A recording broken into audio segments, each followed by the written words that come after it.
যোৱাকালি মোৰ ৱাইফৰ লগত আলমগীৰ হুছেইনে আহিছিল মানে ৰাতি। তো এনেকৈ হাতাহাতি হ'ল অলপ। কি বুলি কয়, ৰাতি মাৰিছে আপোনাক? হয়, ৰাতি 9টা বজাত আহিছিল। তাৰপিছত মোৰ মাইকীৰ লগত মানে অপকৰ্ম কৰি আছিল। তো মোৰ ঘৰৰ জাষ্ট মানে আপোনাৰ 15 ফুটমান আঁতৰত আৰু। কিন্তু মই পিছফালে লুকাই আছিলোঁ, লুকাই পিনি তাক চাই আছিলোঁ। তাৰপিছত তাত মই ধৰিব যাওঁতে সি মানে মোক লাত মাৰি দিলে। তাৰপিছত মই বাগৰি পৰিলোঁ। বাগৰি পৰাৰ পাছত মই তাৰ চোলা গিঞ্জি চেণ্ডেল এইবোৰ তাৰ ৰহি গৈছে। তাৰপিছত যেতিয়া মই বাগৰি পৰিলোঁ, সি মোক মানে ডিঙি চিপি মাৰিব খুজিছিল। কোন হয় আলমগীৰ? আলমগীৰ হুছেইন। ক'ত ঘৰ? খিলাবাৰী। কি কাম কৰে থাকে?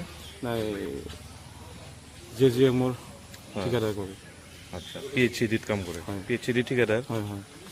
4-5 দিনমান আগত মই মানে মোৰ কইনাক মই হেৰি কৰি আছোঁ, সন্দেহ কৰি আছোঁ।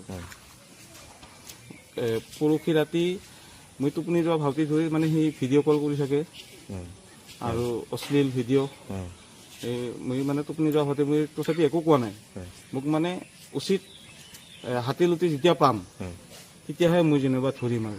সেইটো কাৰণে মই মোৰ লগৰবোৰকো কাকো নকলোঁ। নকৈ মেলি মই অকলে ধৰিছিলোঁ। তাৰপিছত পলাই গৈছে? হয়। তাৰপিছত মোক ডিঙিত চিপা মাৰি ধৰি আছিল। আমাৰ পিহি আহি যেতিয়া টচ মাৰি দিল, তেতিয়া সি মানে উঠি গৈছে।